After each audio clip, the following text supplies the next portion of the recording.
Estatuto Legal del Coloniaje, fue todo un mecanismo destinado a impedir el progreso del país. Concediendo a una compañía extranjera de extraer y explotar petróleo. The Falkland Islands and their dependencies remain British territory. Si quieren venir, que vengan. Esta epopeya que tenemos delante la van a escribir las masas progresistas. En Ushuaia, capital de las Islas Malvinas, capital de la Tierra del Fuego, Antártida e islas del Atlántico Sur. No es por parte del Reino Unido un ejercicio de soberanía, es un ejercicio de colonialismo.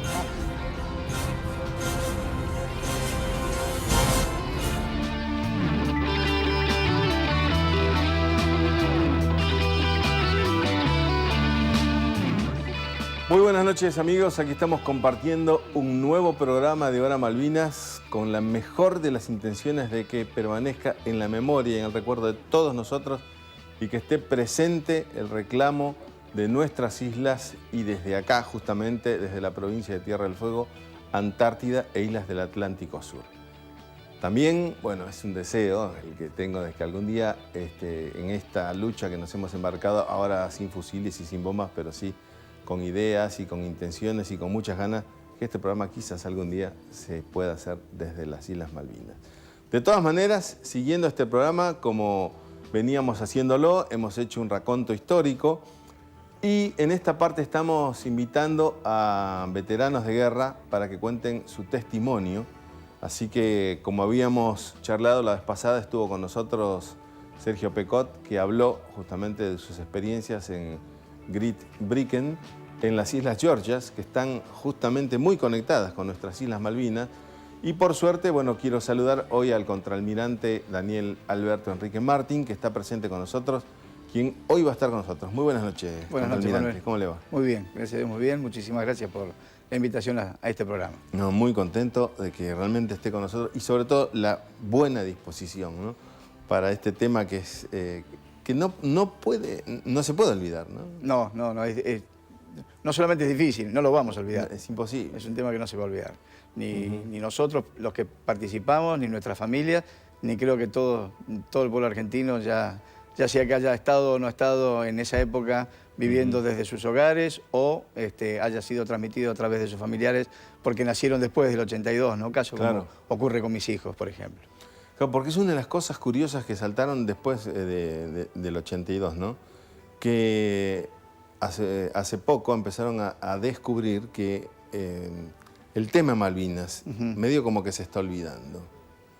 Y justamente parte de este programa y la intención es, digamos, unirnos a la campaña en la que están los excombatientes con quienes hacemos este programa, con el Centro de Excombatientes, que ellos están en una campaña de malvinización, provincia por provincia, y desde acá, bueno, queremos sumarnos también a esa campaña que se irradie para toda la Argentina, ¿no? ¿Por qué no decirlo? Seguro.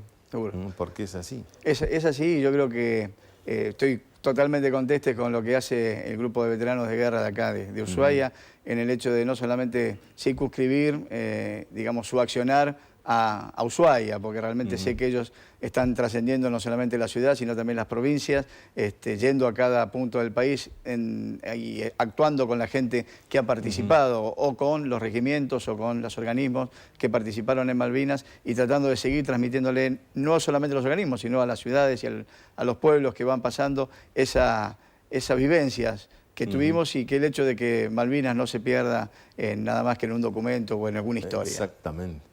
Bueno, así que con la intención nuestra, justamente tenemos la suerte de nosotros de tener acá muchos héroes realmente del conflicto de las Malvinas, y no queremos perder ese testimonio, aún mientras lo puedan contar, ¿no? Y tengan las ganas de contarlo. Así que bueno, estábamos contando justamente el programa anterior, había estado acá Sergio Pecot, quien estuvo en la toma de las Islas Georgias. Y en medio de eso salió el tema justamente de lo que había pasado con el submarino Santa Fe.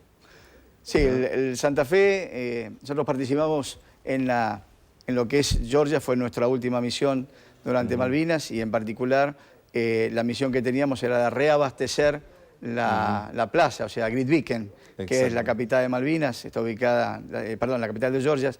Las Islas Georgias del Sur tiene una gran isla que se llama San Pedro, y en esa isla está esta capital Grytviken, que antiguamente funcionaba como una factoría ballenera. Exactamente. La usábamos nosotros, la usábamos los argentinos, teníamos ahí nuestros buques factoría que iban y cazaban ballenas y terminaban de producir los elementos que salen de ese animal en ese lugar, en Grytviken y en Leyte, que eran los dos lugares donde había balleneras o factorías balleneras. Y que es un lugar geográficamente importante. Y realmente sí, está ubicado un poco lejos de acá de la zona. En realidad está al sudeste de la isla de los Estados, aproximadamente, por poner una cantidad de millas, hablaré de unas 1.500 millas más o menos de acá, pero es parte toda concatenado de lo que es la continuación de toda la parte geográfica de la Tierra del Fuego, Islas de los Estados, Georgias y Sandwich del Sur, que son todas, como tenemos bien presentes, pertenecen a nuestro país. Contralmirante, bueno, usted en esa época estaba en el submarino Santa Fe, al inicio de las hostilidades, pero en realidad primero participa en el 2 de abril. Exactamente. El submarino Santa Fe, yo era un joven teniente de fragata en aquella época, era jefe del departamento de armamento, o sea, el que estaba encargado de las armas de a bordo. ¿Qué armas tiene un submarino? Particularmente las más importantes son los torpedos. El submarino Santa Fe era un submarino antiguo, un submarino de la década del 40, había sido construido en el año 1944 y había participado en la última parte de la Segunda Guerra Mundial, en la zona del Pacífico.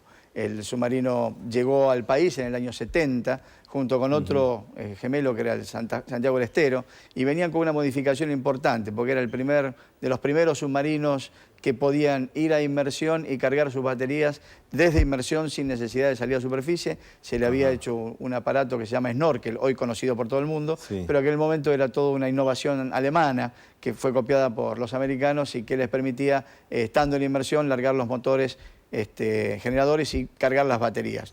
Con las baterías es como se impulsa un submarino a través de su motor. Y este submarino ya para esa época, para el 82, llevaba 12 años en el país y muchos años ya de movimiento, y se tenía pensado ya que el submarino iba a pasar a retiro dentro de poco, porque se había adquirido los submarinos Salta y San Luis, que estaban también operativos, y venían los nuevos submarinos TR-1700 como el Santa Cruz y el San Juan, que ya llegaban para el 84 a nuestro país. Volviendo al comienzo, yo era... El 2 de abril... El 2 de abril nos agarra a nosotros... Cuando recibe la orden. Estábamos nosotros en Mar del Plata, en el mes de marzo, haciendo un operativo con los uruguayos, un operativo que se llamaba Gaucho. Nos ordenan volver de inmediato a la base de Mar del Plata y, sin saber la tripulación, qué era lo que íbamos a hacer, al comandante le ordenan zarpar con rumbo sur. Nada más. Y llevar un grupo de gente a bordo que eran los conocidos como los buzos tácticos, y fueron bastante propagandeados, digamos, en aquella época, después del 2 de abril.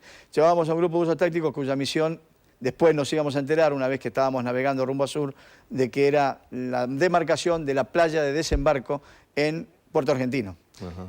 Bueno, llegamos a ese lugar, llegamos a Puerto Argentino en la noche del 31 de marzo. Yo creo que todos recuerdan, lo debes haber contado, que la operación Azul, que se llamaba en aquel momento, y después pasó a llamarse Operación Rosario, se pasó un día, se pospuso un día, iba a ser el 1 de abril, y por una cuestión de mal tiempo, de temporales y vientos que había, se pasó para el 2 de abril.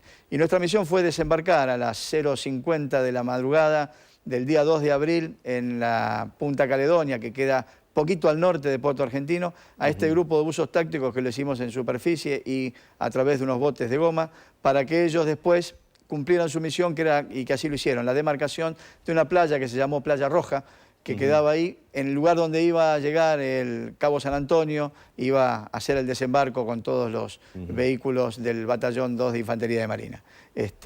Una vez cumplida esa misión, nos quedamos en un área de patrulla hasta el 4 de abril más o menos, y de ahí nos ordenan regresar a Mar del Plata para prepararnos para una segunda misión.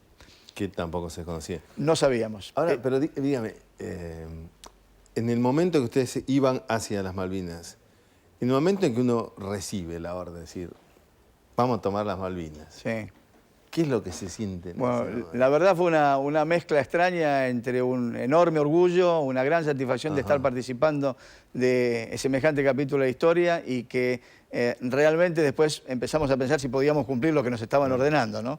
Pero al principio, porque esto fue navegando, ya veníamos navegando, veníamos con rumbo sur, teníamos idea que algo íbamos a hacer, pero ya estábamos acostumbrados a hacer operaciones, digamos, de comandos anfibios, de buzos tácticos, operar con tropas especiales, adiestrarnos en la zona de Golfo Nuevo con estas tropas, y que no nos llamaba la atención el hecho de haber zarpado sin tanto preaviso y haber tenido que prepararnos en navegación para el desembarco. Y sinceramente, una vez que nos dicen que vamos a ir a desembarcar en Malvinas y que la misión de los buzos tácticos, que era más grande que esto, tenían otras más, pero después se les fueron acortando, era recuperar nuestras islas. No hubo uno solo de los 70 y pico de tripulantes de la tripulación que no se sintiera realmente honrado, orgulloso, con ganas, con muchos bríos, porque de alguna manera estábamos cumpliendo para lo que habíamos sido preparados. Esa era nuestra misión de marinos y nuestra misión de submarinistas en aquel momento, era esa tarea. Y para eso nos habíamos preparado, por lo menos hasta ese momento. O sea que el ánimo estaba... Exultante. Exultante, me imagino. Y encima yendo en el submarino, que hasta ese momento, digamos, no corría riesgo, pero sí había que tener mucho cuidado. La precaución nuestra que teníamos en ese momento es que no nos descubrieran, es decir, que el submarino, a pesar de que las hostilidades no habían comenzado, esto era todo una sorpresa, realmente que se iba a tomar, el factor sorpresa era el vital para este tema, era evitar justamente que nos detectaran. Y nuestras navegaciones que se hicieron parte en superficie y parte en inmersión en razón de que teníamos que adiestrarnos con los buzos en el desembarco, la preparación de sus mecanismos, de sus sistemas, de los botes, etc. Nos hizo navegar realmente en sigilosa, pasar lejos de los buques de superficie, ya fueran buques de guerra, pesqueros, mercantes, evitar todo tipo de contacto radial, todo tipo de contacto radar, así que lo cumplimos, o sea, nadie nos detectó hasta llegar al lugar. Llegamos un día antes de lo previsto, en realidad llegamos el día 31 por la tarde, ya se había avisado que el día 2 iba a ser el desembarco, habíamos recibido esa información, y lo que nos permitió durante todo ese día verificar y chequear cómo estaba preparado, si estaba preparado o no Puerto Argentino en la defensa, y si conocían de nuestros movimientos. Algunos indicios tuvimos de que era posible de que ellos supieran de que nosotros íbamos a desembarcar. El haberse apagado el faro, movimientos del remolcador que estaba en la costa, movimientos de gente que nosotros veíamos a través del periscopio, porque estábamos muy cercanos a la costa y tomábamos todo eso, lo que le permitió a mi comandante tomar una decisión que no fue errada en ese momento, que era justamente no desembarcar a los buzos tácticos en el punto original de desembarco que teníamos, sino llevarlos un poco más al norte, y que si bien tenían que navegar con sus botes un poco más, eso les iba a permitir no encontrarse con una defensa por parte de los británicos en el lugar donde se pensaba que iba a desembarcar. Cosa que así fue. En realidad lo comprobaron los buzos tácticos cuando desembarcaron en otro lado, cuando llegaron a la playa que tenían que llegar, que el lugar donde teníamos previsto el desembarco había una defensa montada y prevista para defenderse de alguna incursión que pudieran llegar a hacer los argentinos. Eso evitó cualquier tipo de bajas, porque además la orden que ellos tenían era la toma de la zona en forma incruenta, o sea, sin derramamiento de sangre, cosa que era bastante difícil de cumplir cuando uno está tratando de recuperar una plaza, ¿no? Claro, sí, realmente eso es notable, ¿no? Porque ahora entiendo, López contaba que por una cuestión del destino, ellos que fueron los primeros que desembarcaron, ¿no? No desembarcaron justamente en la zona donde si era en esa zona que era la que estaba prevista en los planes, iban a morir prácticamente todos. Sí, exactamente. Pero... Por la información que tuvimos después, obviamente, bastante después, se llegó a conocer de que los británicos contaban con información casi bastante precisa de cuál iba a ser la operación de desembarco argentina. Y si bien no en forma detallada, pero sí más o menos la fecha, más o menos los lugares y cuáles eran las fuerzas que iban a estar empeñadas en el tema. Y en particular yo comento lo que no me pasó a mí, es el hecho de haber desembarcado en superficie a los tácticos y que después me encontrara con ellos en Mar del Plata 15 días después y que nos contaran que justamente el lugar donde teníamos previsto desembarcarlo había montado toda una suerte de parapeto defensivo para actuar en caso de que supieran detalladamente que venían para ese lado, cosa que evitó cualquier tipo de bajas. Tuvieron una... digamos, hubo una escaramuza. Una escaramuza, sí, pero no fue, gracias a Dios, no tuvo ninguna víctima por parte argentina ni tampoco por parte británica. Bien, contraalmirante. Hasta aquí, digamos, la intervención del submarino Santa Fe en... 2 de abril. El 2 de abril. Bueno, nosotros vamos a hacer una pausa y en realidad vamos a hablar ahora de la parte realmente fuerte, ¿no?, del submarino en las Islas Georgias. ¿Cómo no? Volvemos luego de la pausa con el contraalmirante Martin para hablar justamente del tema Malvinas, y en este caso en las Islas Georgias.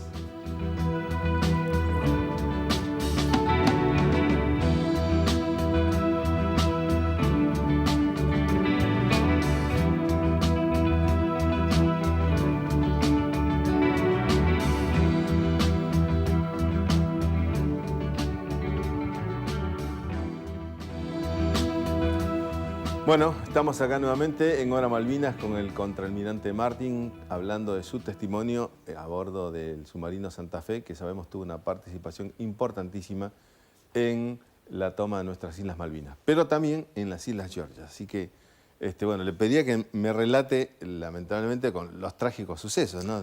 Sí, la recuperación de Georgias, nosotros no estuvimos en la recuperación en particular porque eso fue el 3 de abril, en el cual intervino la corbeta Guerrico y algunas otras unidades navales, que fueron los que recuperaron en la zona de Great Beacon, que es la capital de la isla San Pedro, la capital de Georgia, la plaza para la Argentina. Nosotros teníamos la misión de hacer un reabastecimiento, o sea, un rehabituallamiento, tanto con material bélico, como con material de alimentos, como con gente. O sea, nosotros llevamos 20 personas, que no eran en particular todos ellos infantes de marina, sino que había grupos de infantes, maquinistas, gente de servicio, que lo que le iban a hacer era darle continuidad y vida a la zona de Great Beacon, porque lo que estaba ahí acantonado era una sección de infantería de marina, que fueron los que hicieron el desembarco y la recuperación de la plaza.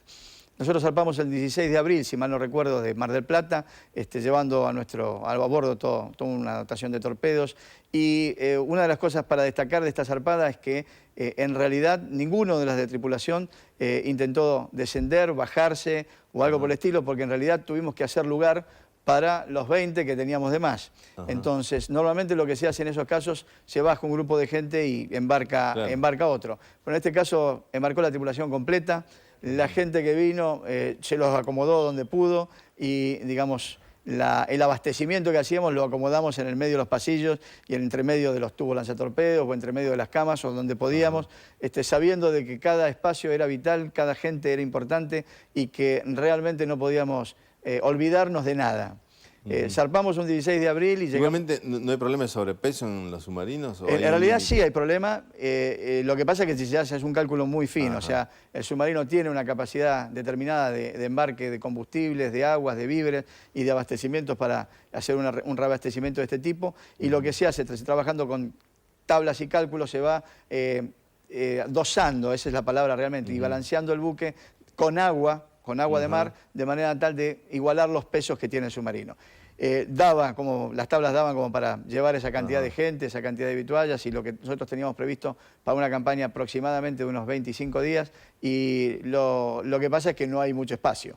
Ese era el tema, realmente un submarino no se goza de mucho espacio y por más que era de la Segunda Guerra, era un submarino grande, no tenía mucha capacidad, digamos, libre como para poner estas cosas que llevábamos para una nueva estadía en otra campaña.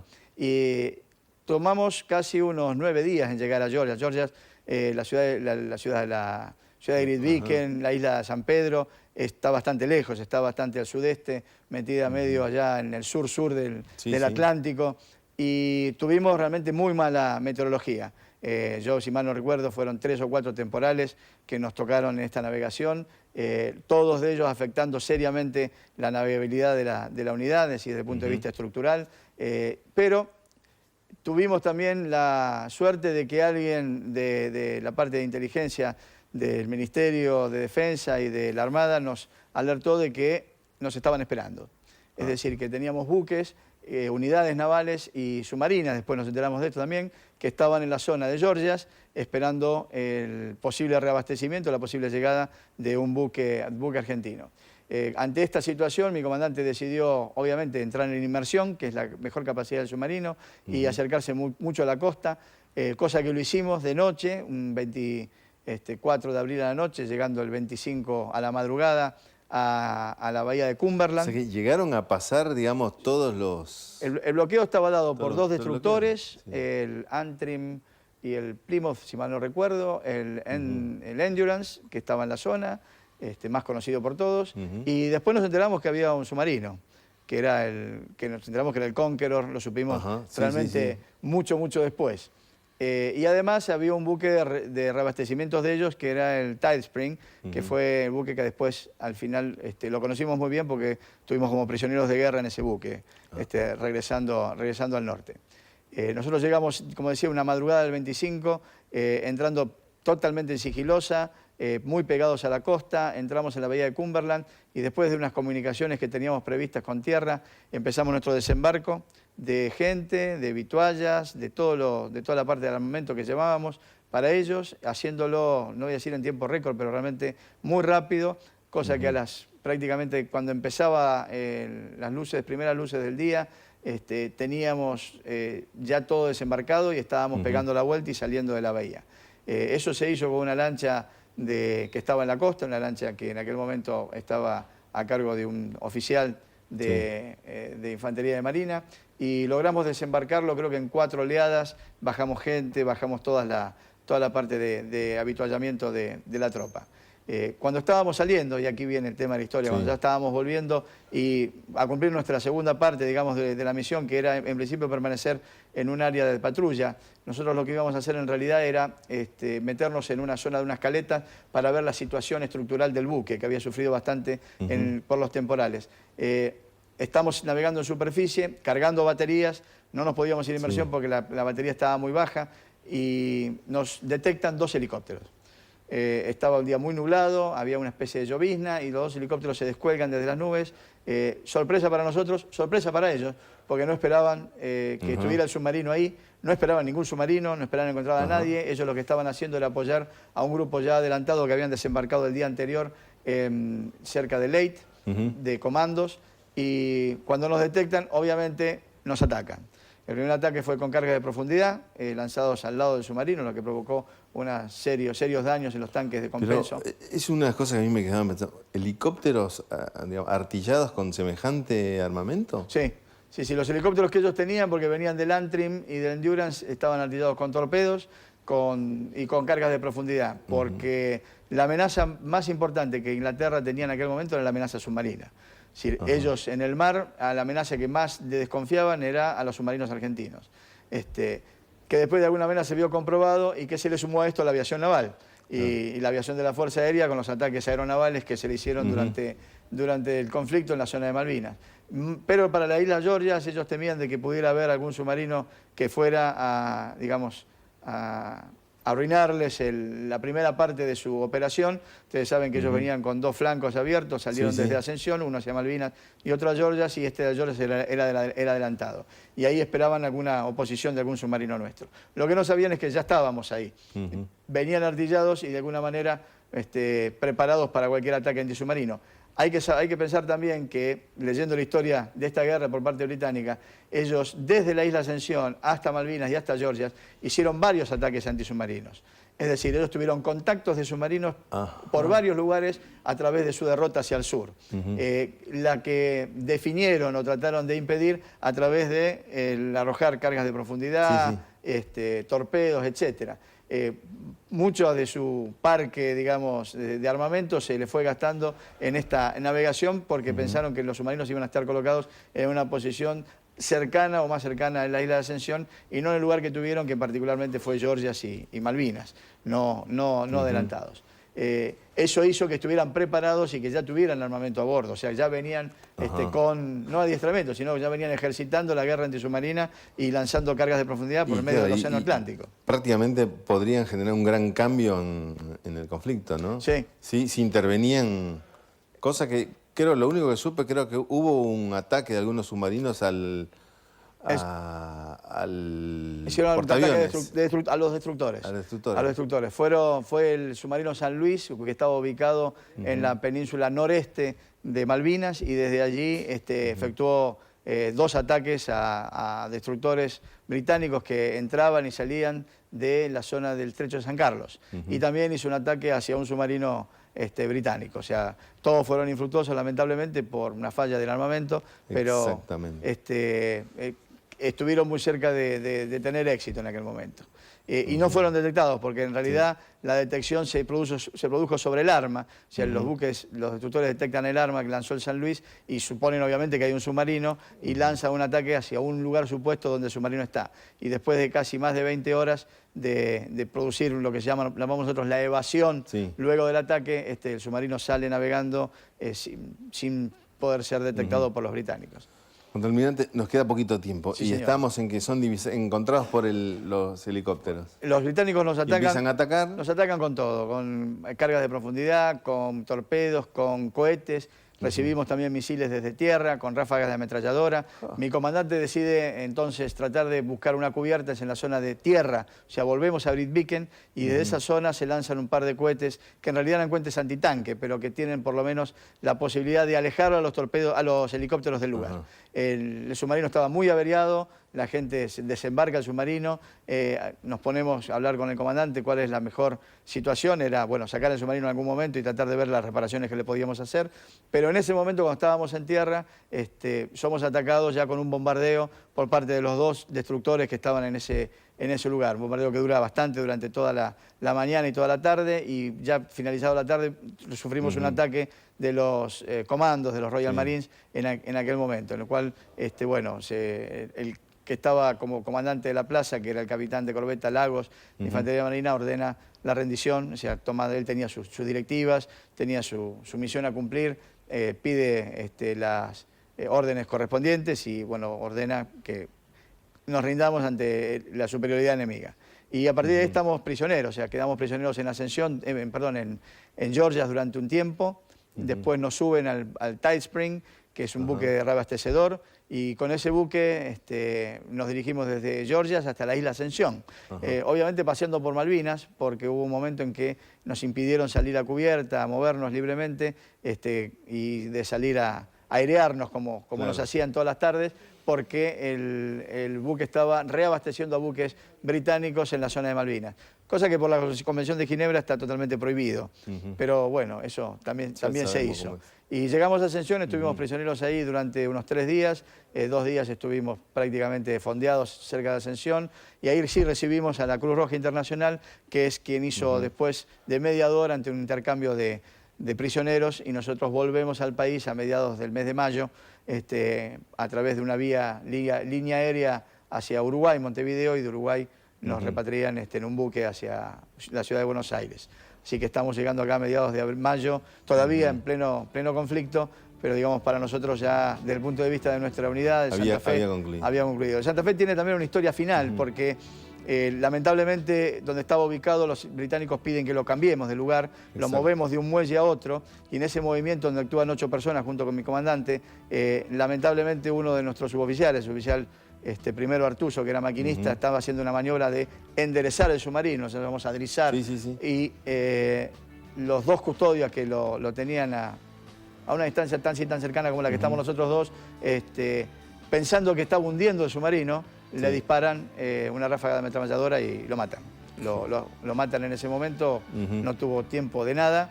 El suboficial Artuso está enterrado en Grytviken. Es nuestro testimonio allá, así como está las tumbas de Darwin en Malvinas, está la tumba de Artuso en Grytviken como testimonio fiel de que estamos ahí. Y el submarino logramos hundirlo, o sea, en esa maniobra de movimiento, en realidad se abrieron unas válvulas y el submarino se hunde en la bahía. Después los británicos quieren recuperarlo, lo reflotan. Y se vuelve a hundir. Pero el submarino no se quiere ir, se vuelve a hundir. Y nos ganó el tiempo, contraalmirante. Ahí está. Bueno, la verdad que agradecerle muchísimo la presencia y haber resumido tanto en tan poco tiempo. Y... No, como siempre, Manuel, realmente el agradecido soy yo que poder transmitir esto a aquellas generaciones que por una causa u otra no pudieron estar presentes, y como hablaba, y bien lo decía usted en el principio, el hecho de malvinizar y seguir comentando de que estas tierras en algún momento podremos estar hablando de la misma manera desde Malvinas, y haciendo esto de allá va a ser realmente una satisfacción. Muchísimas gracias, contraalmirante. Gracias. Bueno, nos ganó el tiempo y vamos a seguir compartiendo más testimonios de excombatientes o veteranos de guerra, y nosotros hasta un próximo programa nos despedimos. Gracias por estar con nosotros.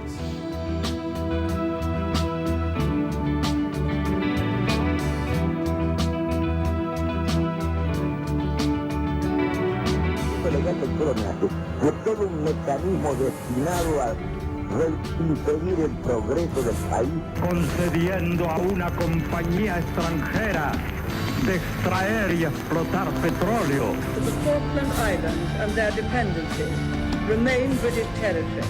Si quieren venir, que vengan. Esta epopeya que tenemos delante la van a escribir las masas progresistas. En Ushuaia, capital de las Islas Malvinas, capital de la Tierra del Fuego, Antártida e islas del Atlántico Sur. No es por parte del Reino Unido un ejercicio de soberanía, es un ejercicio de colonialismo.